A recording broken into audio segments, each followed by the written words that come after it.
On est bien sûr dans la thématique de la communauté, comme beaucoup d'entre vous le savent. On est quelques-uns à se retrouver en ligne depuis un certain temps. Et puis maintenant, de l'élan pour se retrouver en personne. Alors, on a quelques idées qu'on va vous présenter très rapidement. Si vous voulez être au courant de ces idées et que vous n'êtes pas sur le groupe WhatsApp, envoyez-nous un message et dites bonjour, j'aimerais moi aussi être au courant. Euh, mais en attendant, ce que je vous propose, c'est d'écouter donc alors un texte. On est lundi. Et lundi, je suis censé vous rappeler que Ananda francophone vit de vos donations et aussi du cours en ligne principalement. Et donc, si vous êtes intéressé de nous soutenir, bien sûr, bienvenue, vous pouvez nous écrire. Et puis, si vous souhaitez, si vous êtes intéressé par le chemin vers le Kriya, donc cette technique donnée par Yogananda, cette technique de communion intérieure, dont il parle beaucoup dans l'autobiographie d'un yogi, vous êtes bienvenue aussi pour nous écrire. Voilà, une des missions principales d'Ananda, c'est justement de donner ces enseignements-là.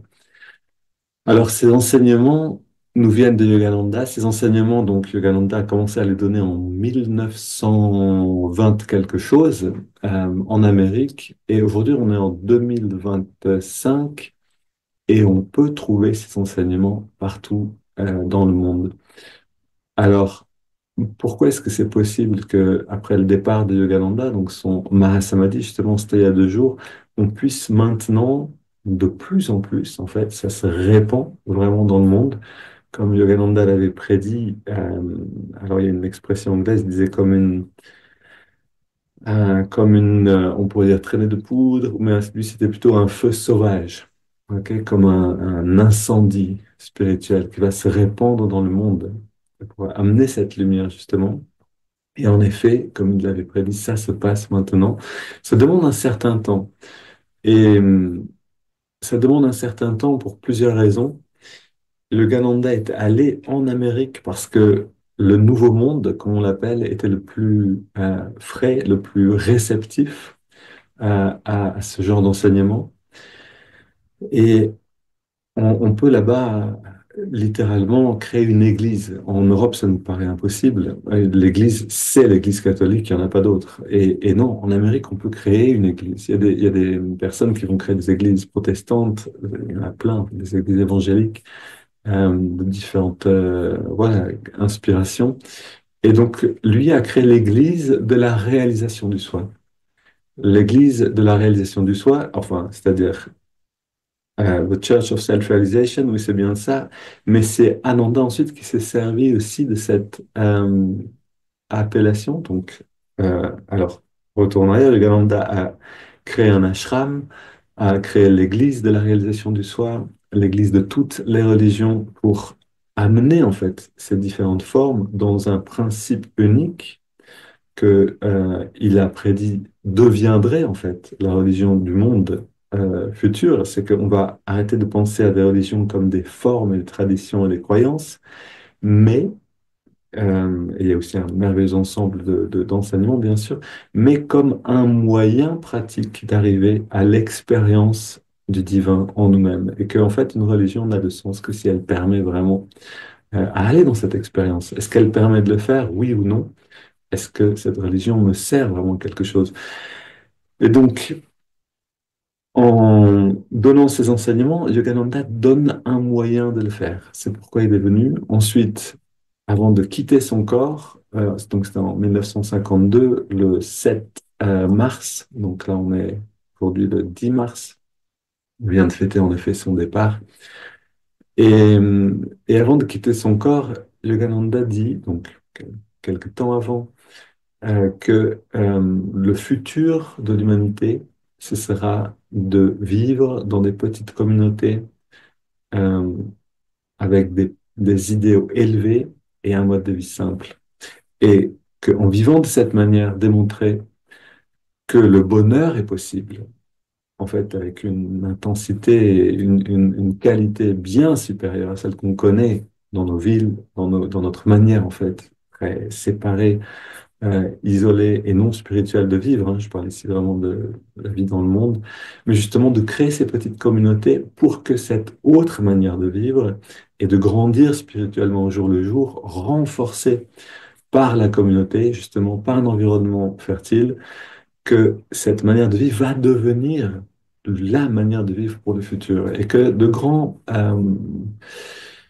problèmes viennent en fait. Il a même utilisé le mot cataclysme, c'est-à-dire qu'à un moment, il avait vraiment besoin aussi de secouer et de dire, vous ne vous rendez pas compte de quels cataclysmes viennent. Et donc, il encourageait les gens et à le faire. Son disciple, ce Mikriananda, a entendu cet appel, l'a pris personnellement et a créé les communautés Ananda. Donc nous-mêmes, on est une communauté Ananda.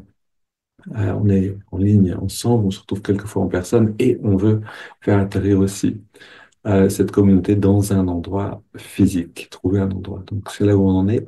Maintenant, écoutons ce texte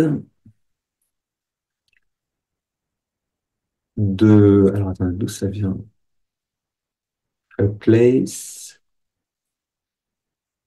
called Ananda, un endroit appelé Ananda. Donc, c'est justement Swami Kriyananda qui a créé ces communautés qui ont eu euh, du succès, c'est-à-dire qui ont vécu, qui n'ont pas seulement survécu, mais qui ont fleuri, qui se sont épanouies, aussi bien matériellement que, je veux dire, elles sont attirées du monde, elles sont devenues plus nombreuses dans le monde, etc. Elles continuent maintenant. Et la question qui s'est posée, c'est comment est-ce que ça se fait que ça fonctionne? Quand autant de communautés ou de tentatives de communautés dans les années 60, en particulier en 69, ont démarré, mais se sont effondrées assez rapidement. Et donc, il a écrit des livres pour expliquer comment faire, parce qu'il était conscient de l'importance de la chose. Donc, je vous lis un extrait du livre A Place Called Ananda.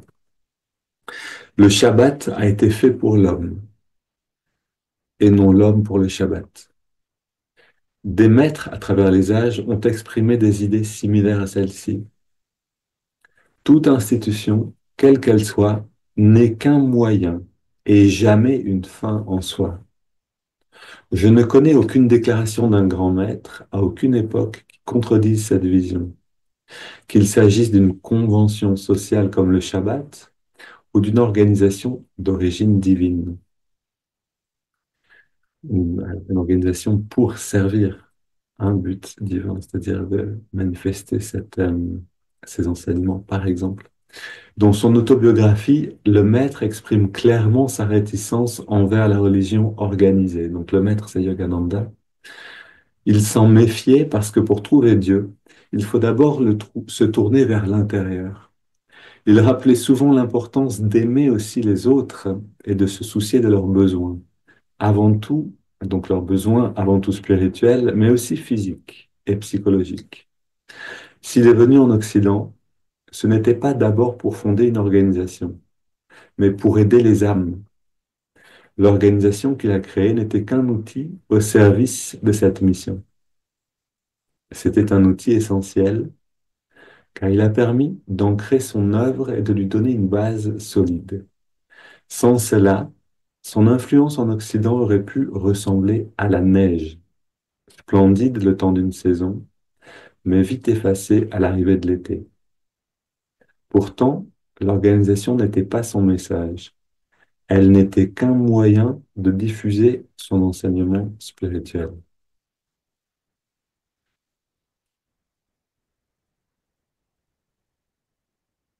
Le Shabbat a été fait pour l'homme et non l'homme pour le Shabbat. Si vous voyez, si vous avez lu l'autobiographie d'un yogi, vous vous rappellerez que une des premières phrases que dit Babaji à Lahiri Mahashaya, donc le premier des maîtres qui vient réintroduire le Kriya Yoga dans le monde, c'est le bureau a été fait pour l'homme et non l'homme pour le bureau. C'est donc Babaji ici présent qui parle à son disciple et qui lui rappelle l'organisation, ce n'est pas ce qui devrait t'empêcher d'être avec ton maître, d'être dans ton développement spirituel.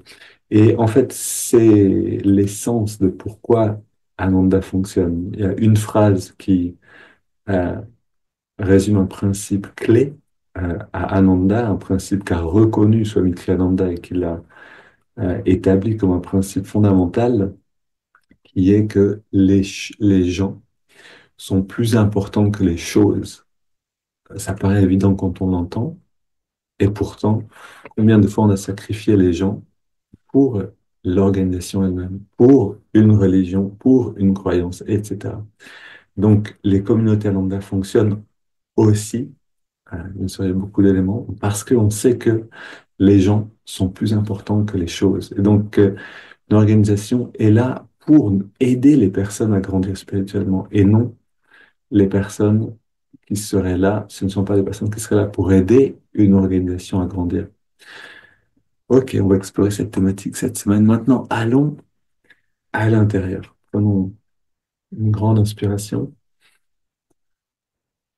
On laisse l'air sortir naturellement.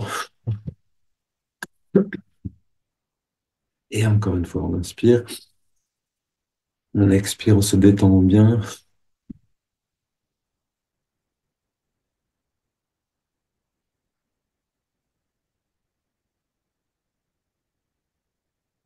On est très détendu.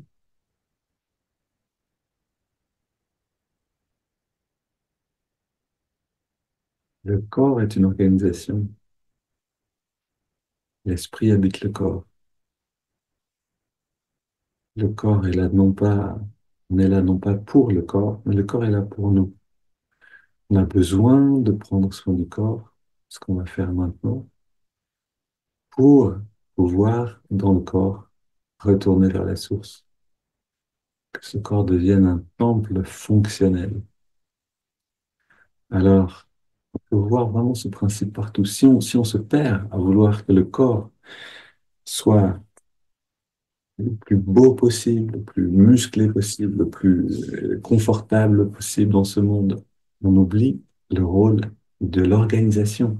Le corps est une organisation organique qui nous permet de vivre ici, sur cette planète, dans cette réalité-là. Maintenant, prenons le temps justement de dénouer les nœuds, de défaire les tensions. Prends une inspiration profonde,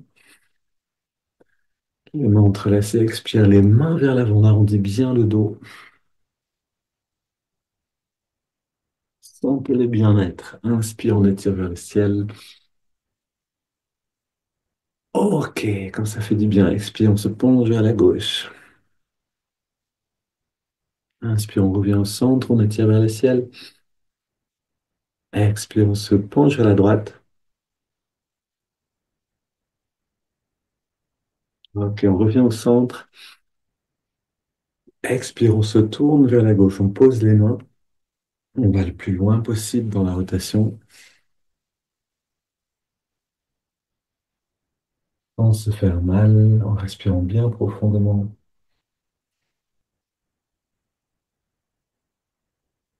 On revient au centre. Inspire, on étire vers le ciel.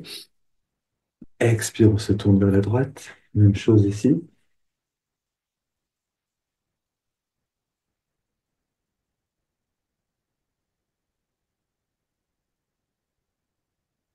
Et on revient au centre. Pose les mains derrière. On se penche en arrière. On resserre les épaules, les coudes. On prend quelques grandes respires pour sentir l'étirement des côtes, l'étirement de la poitrine.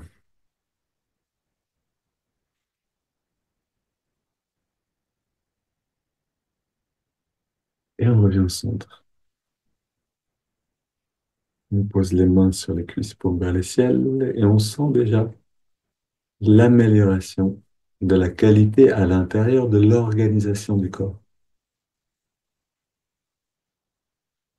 On prend soin du corps parce que on habite dedans et que ce soin, pardon, va nous permettre d'aller vers qui on est vraiment.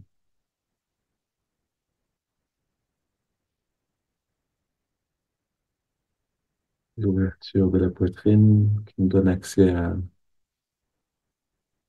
une perception plus subtile. On prend maintenant une quinzaine de respirations profondes. Inspire par le nez, expire par la bouche, sur toute l'amplitude des poumons.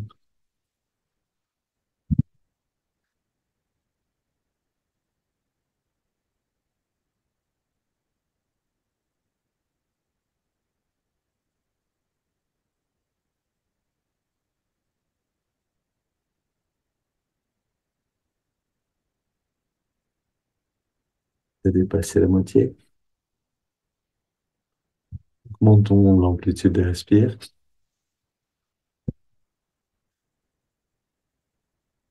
5 dernières.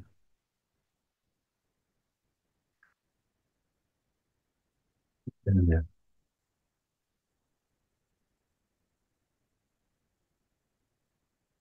Dernière.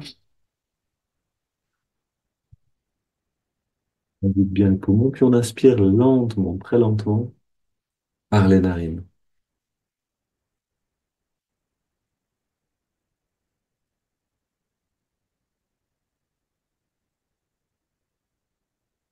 On garde l'air dedans, poumon bien plein. On détend complètement tout le corps. Encore plus. Puis on laisse l'air sortir sans faire d'effort. On s'arrête simplement de respirer. Et dans cet arrêt de la respiration, on se faufile dans le corps d'énergie.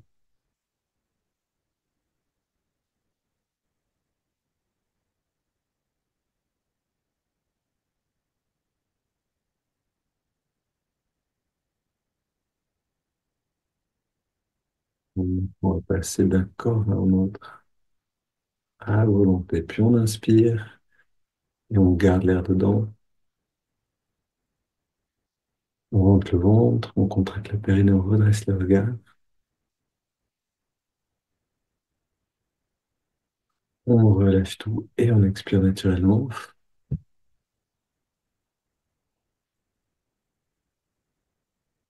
Un instant pour sentir le bien-être.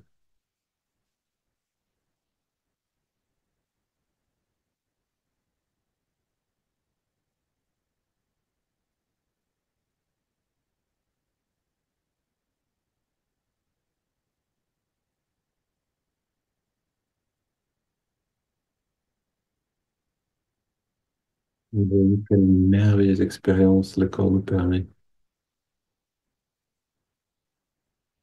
Et si on médite régulièrement, cette expérience va croître. Peut-être qu'on a des obstacles, des tensions à surmonter, à dissoudre, mais on reste persistant et les choses vont venir. C'est inévitable. Celui qui reste persistant, qui reste fidèle, qui reste ouais, qui continue en fait dans son effort, va pouvoir surmonter tous les obstacles un jour ou l'autre. C'est juste une question de temps. Prenons maintenant une double inspire. On garde l'air dedans, serre les poings, on contracte les bras, les jambes, le torse jusqu'au cou, le corps au maximum et on relâche. À l'expire. Encore une fois, avec double inspire. On contracte tout au maximum. On sent la détente et on en profite bien. Encore une fois.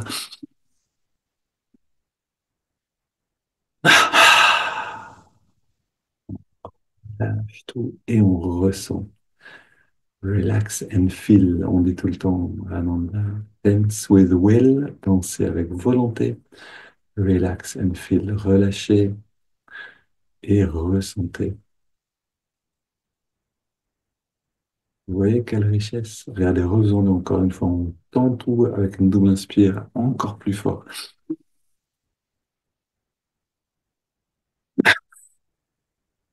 On lâche, on ressent. Là, il y a une vague qui arrive.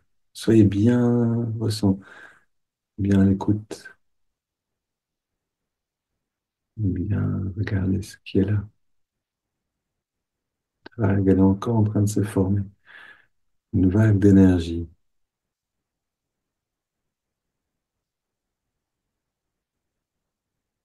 Et cette vague, maintenant, on va la surfer vers le haut, vers les spirituel. Donc, en restant détendu et immobile autant que possible, on va inspirer sur 5 par les narines en ressentant l'énergie, en la conduisant littéralement le long de la colonne vers les spirituels. C'est parti.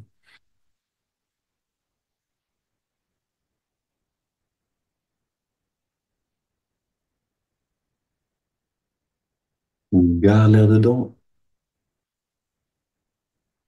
on sent cette densité se créer dans le lobe frontal, puis on expire tranquillement. On sent réellement de bien-être à travers le corps. Et à nouveau, on inspire sur le même rythme.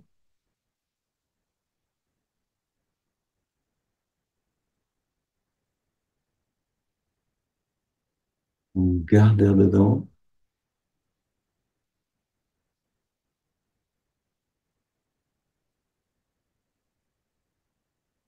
et expire.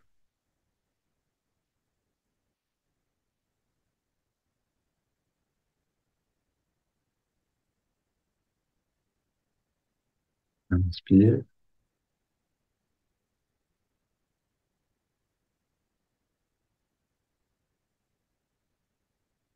on garde et on continue de sentir cette densité, cette intensité dans le lobe frontal.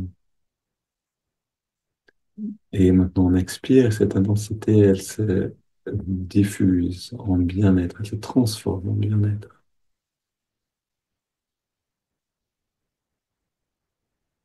Forme de légèreté de la conscience. Inspire à nouveau.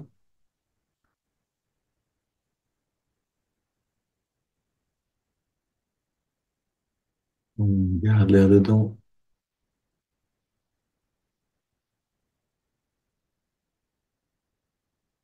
et expire.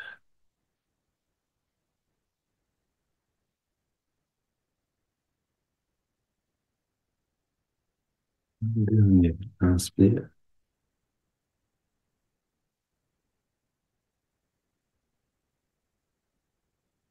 On garde.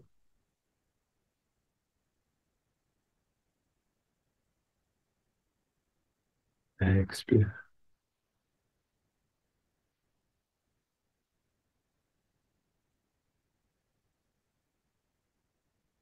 On prend une grande inspire et on laisse le corps respirer de lui-même. C'était le dernier contrôle de la respiration.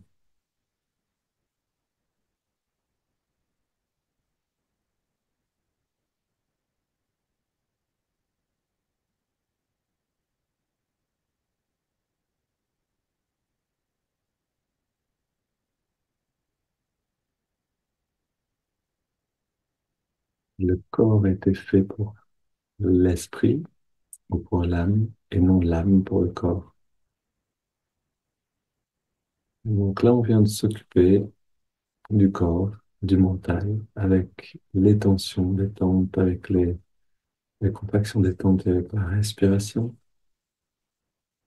Et parce qu'on s'est occupé de ça, quand on a besoin de s'occuper de notre maison, pour qu'elle soit propre et bien rangée et inspirante, pour qu'elle nous élève spirituellement. Et maintenant, on peut oublier la maison, oublier le corps, oublier le mental.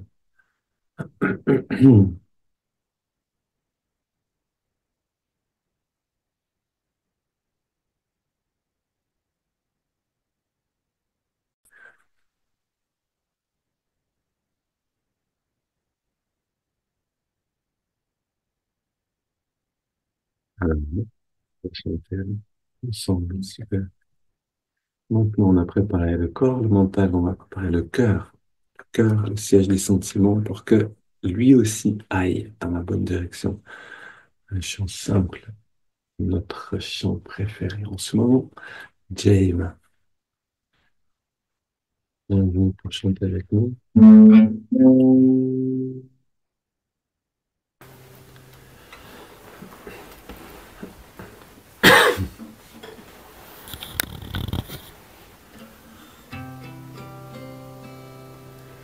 Jai Ma, Jai Ma, Jai Ma, Jai Ma, Jai Ma, Jai Ma, Jai Jai Ma, Jai Ma, Jai Ma, Jai Ma, Jai Ma, Jai Ma, Jai Ma, Jai Jai Ma, Jai Ma, Jai Ma, Jai Ma, Jai Ma, Jai Ma, Jai Ma, Jai Jai Ma, Jai Ma, Jai Ma, Jai Ma, Jai Ma, Jai Ma, Jai Ma, Jai Jai Ma, Hari Bol, Hari Bol, Hari Bol, Yogananda, Hari Bol, Hari Bol, Hari Bol, Hari Bol, Yogananda, Hari Bol. Jai Ma, Jai Ma, Jai Ma, Jai Ma, Jai Ma, Jai Ma, Jai Jai Ma, Jai Ma, Jai Ma, Jai Ma, Jai Ma, Jai Ma, Jai Ma, Jai Jai Ma, Jai Ma, Jai Ma, Jai Ma, Jai Ma, Jai Ma, Jai Ma, Jai Jai Ma, Hari Bol, Hari Bol, Hari Bol, Yogananda, Hari Bol, Hari Bol, Hari Bol, Hari Bol, Yogananda, Hari Bol, Hari Bol, Hari Bol, Hari Bol, Yogananda, Hari Bol.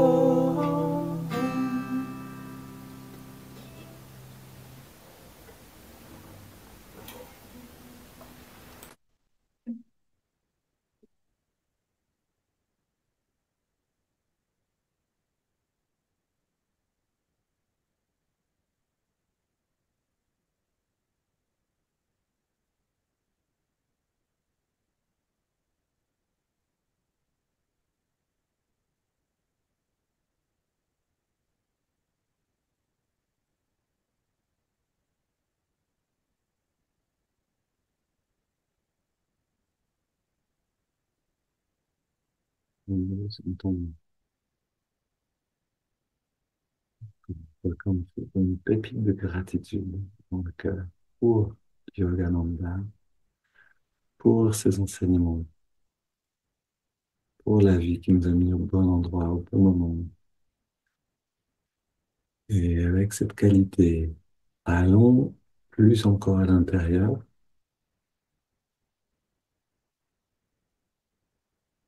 en amenant l'attention dans les narines.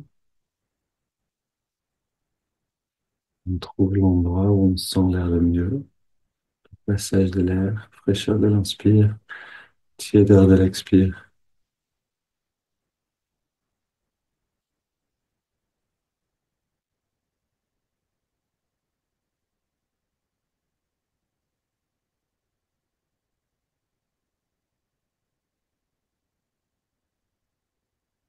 Et on se permet d'oublier ce que c'est le souffle pour découvrir une expérience qui n'est jamais la même.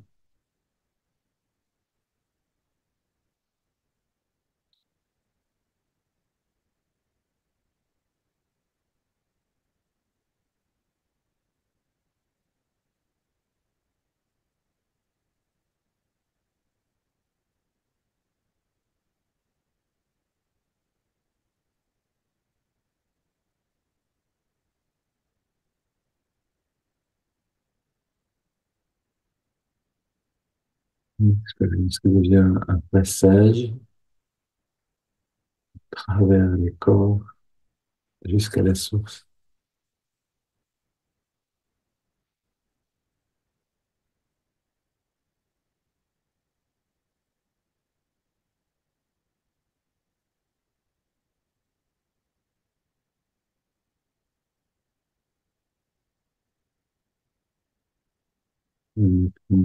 Aimer cette expérience, la savourer entièrement.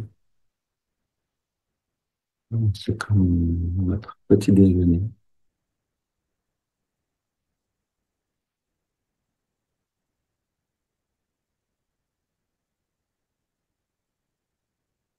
On ajoute le mouvement de l'index à la main droite pour me laisser la main sur la cuisse à chaque inspiration naturelle. On accompagne l'inspire donc par l'index qui revient très légèrement vers la paume de la main, d'1 centimètre environ. Puis à chaque expiration naturelle, on relâche complètement l'index, représente la volonté personnelle qui s'exprime à travers les muscles. Et donc on relâche en même temps tous les muscles du corps, un petit peu plus à chaque fois.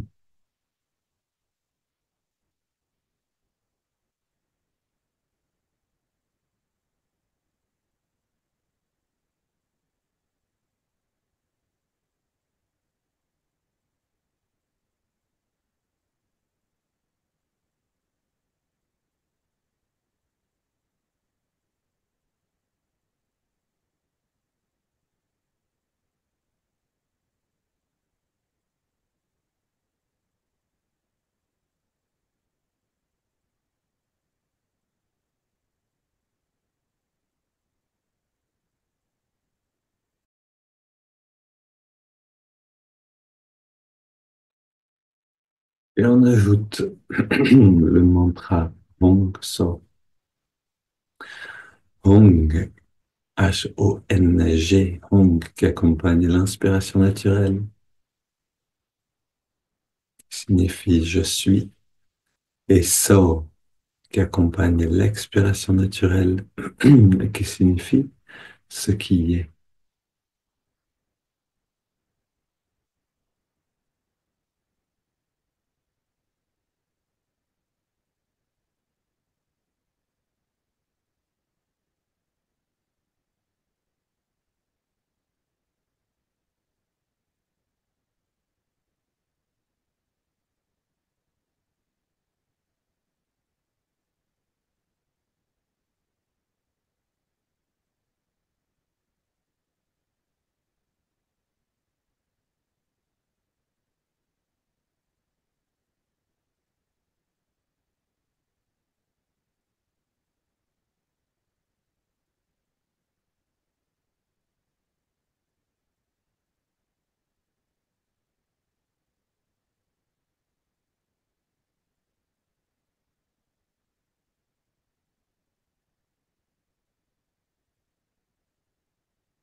Et comme un bon pèlerin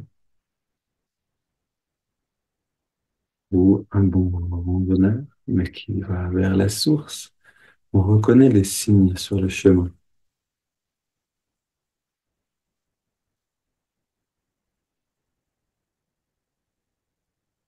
On reconnaît les changements de perception.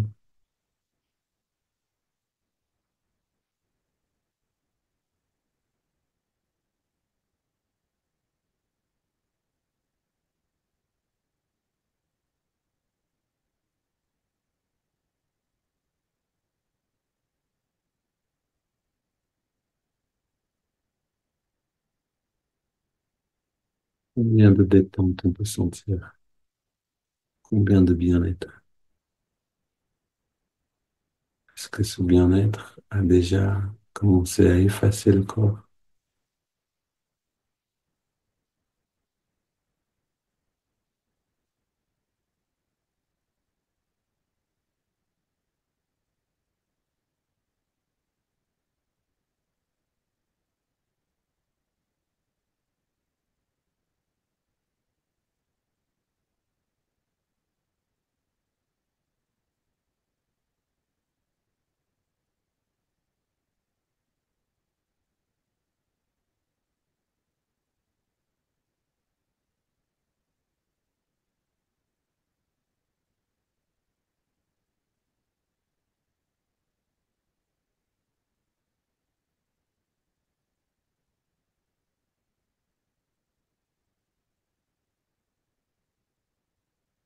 On prend une inspiration profonde. On expire en 3 fois. On a quelques instants de respirer au bout de l'expire. Un abandon total.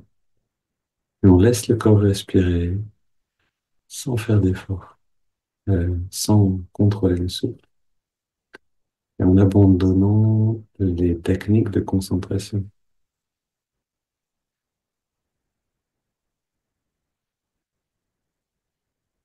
Alors, on a plusieurs manières de vivre de l'expansion.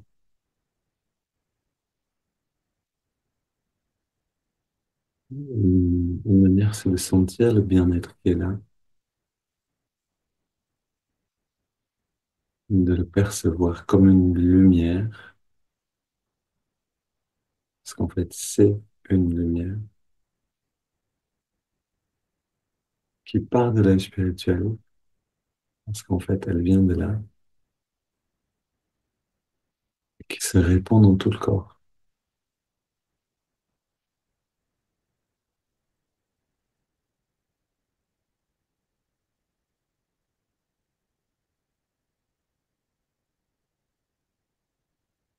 Ton œil est dans la lumière,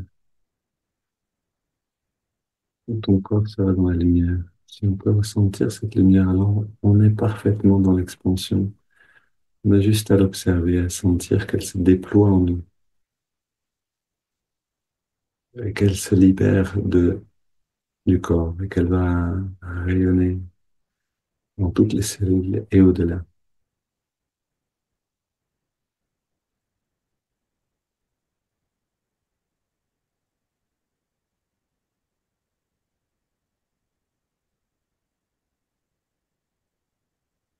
Donc, que faire si on ne sent pas ce bien-être?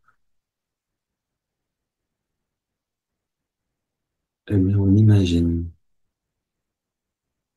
cette lumière, ce bien-être. On les visualise, on les imagine, on les laisse se répandre en nous. L'imagination va nous amener à l'expérience. Une fois qu'on est dans l'expérience, on peut laisser l'imaginaire et continuer avec ce qui est.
Les pensées m'emportent avec elles. Je reviens un instant à l'observation du souffle. J'ai gagné 1000 points. Parce que chaque fois que je reviens consciemment, que je me rends compte que j'étais perdu dans les pensées, je deviens de plus en plus habile, de plus en plus capable de rester présent.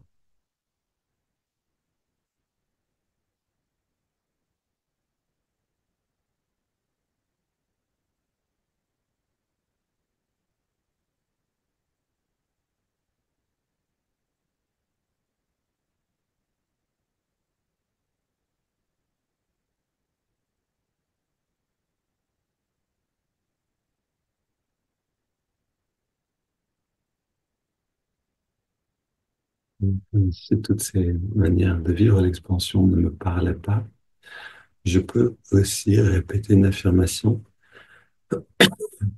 et entrer dans l'expérience de cette affirmation. Et alors à nouveau, aller dans l'expansion de cette expérience. Je peux aussi sentir le lien avec un maître, sentir l'amitié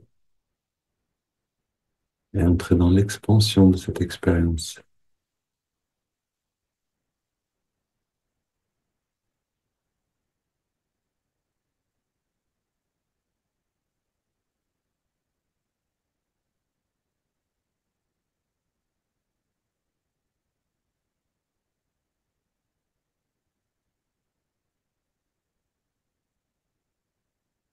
Faisons le plein de cet état-là et amenons-le avec nous dans la journée et dans le monde.